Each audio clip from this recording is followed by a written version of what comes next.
Getters, my name is Dr. Danielle, and today I'm going to take you through a dynamic warm-up walking series. Now this is beneficial for anyone who is rehabbing from any surgical procedure that has been cleared to participate in a therapy program that is weight-bearing, and always consult your doctor or physical therapist first. This is also great for any individuals who enjoy running or any more dynamic type of exercises. This is a great way to warm up your body and also bring awareness and train balance. So I encourage you in your home to find a space, an open space that is about 10 to 15 feet in length, because that is the space that we will be working in for this warm up. So I'm gonna start back over here. You're gonna do 4 rounds of each activity.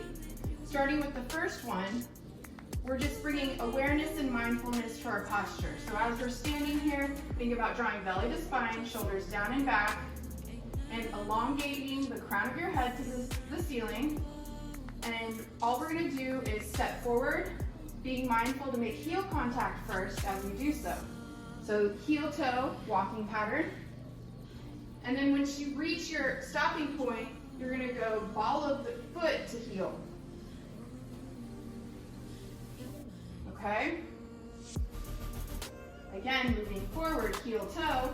Let's add the arm swing now, a reciprocal arm swing. Nice and slow. And then backwards. Ball of your foot, heel. If you can't coordinate the arm swing going backwards, that's okay. One more time. And then you can kind of speed it up once you get your rhythm. And if you don't have your rhythm, then keep the tempo at a slower pace. So that's the first activity. The second one is a high knee march.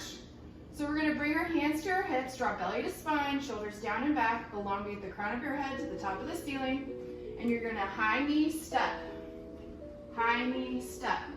Really think about engaging your core here, drawing that knee up from your belly. And then once you hit your stopping point, you're just gonna walk backwards. Toe heel. Forwards again, high knee march. Nice and slow. This is not supposed to be fast. This is going to help you balance and stabilize on that standing leg. And then walk backwards. Again, being mindful of your posture, so give yourself a recheck. Sometimes I even have difficulty with balance, and that's okay. Talking and walking sometimes are not my forte.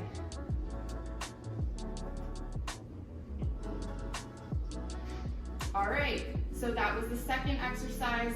Third exercise, we're now going to add a kind of a single leg deadlift. So what you're gonna do is step forward with whatever leg you wanna choose to, and you're gonna slide your hands down the thigh, go as low as you feel comfortable, and then come back up, step through. Same thing on the other side. Step through.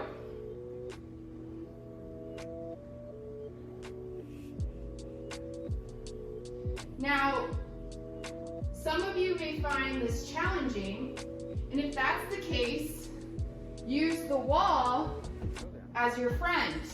So some of these more dynamic challenges with our balance, if you do perform this walking sequence next to a wall, you can always use the wall for stability if you need. So we're gonna, again, slide the hand down.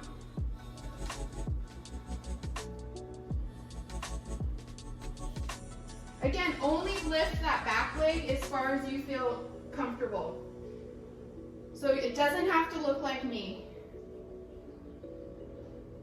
You do you. You stay in your comfort zone, especially with this type of stability exercise. We want to make sure you're safe. So the next one, I'm not sure if that was 4, but make sure you're doing 4 rounds of each. Bring your hands back to your hips, recheck that posture. You're going to step, butt kick, and then step through. butt kick. Okay, now we're working those hamstrings a little bit more, and then just walk backwards.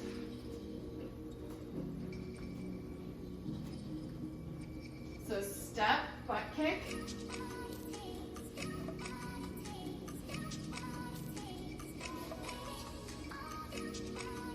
And then walk backwards.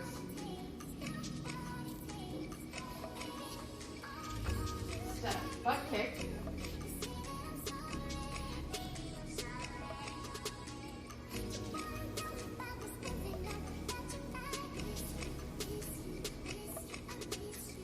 One more time.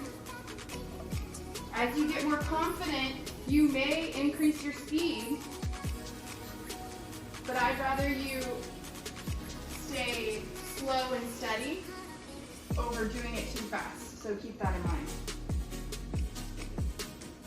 Now we're going to add some lateral movements, so you're going to stand facing whatever direction you choose first. You can bring your hands back to your hips, and we're just going to side step. Side step.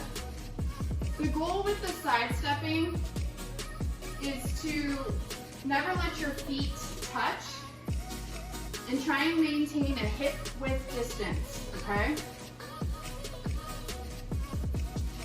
So we're just going down and back, side stepping now.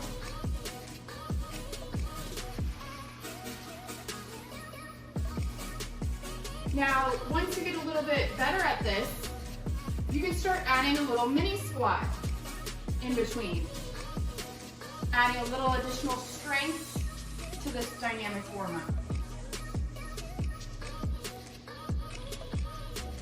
All body weight resistance, which I like and prefer.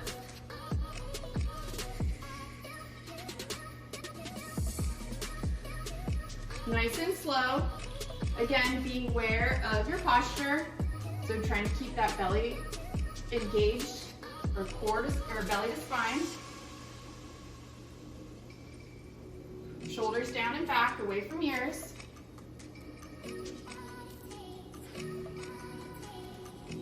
And of course, with any of these movements, if you experience pain and it gradually increases as you're doing it, what's our rule? We stop, okay?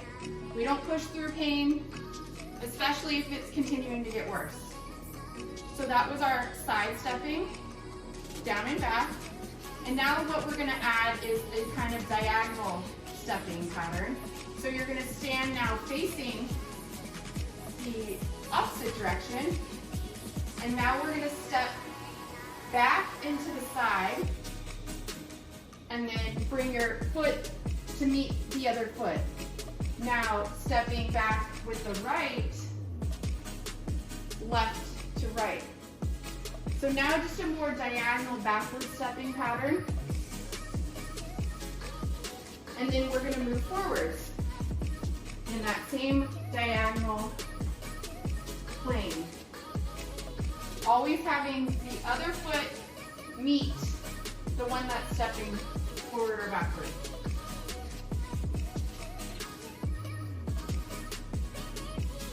Again, it doesn't have to be a very big step here.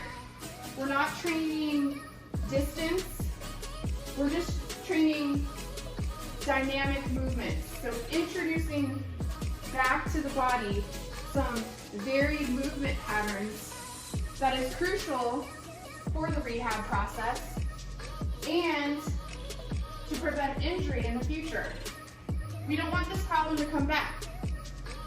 You probably just went through some type of procedure giving you hope for a successful rehab.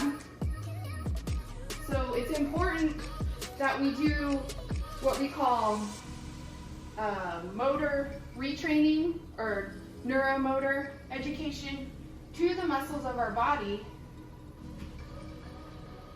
so we can get back to that whatever activity that you are looking forward to doing again.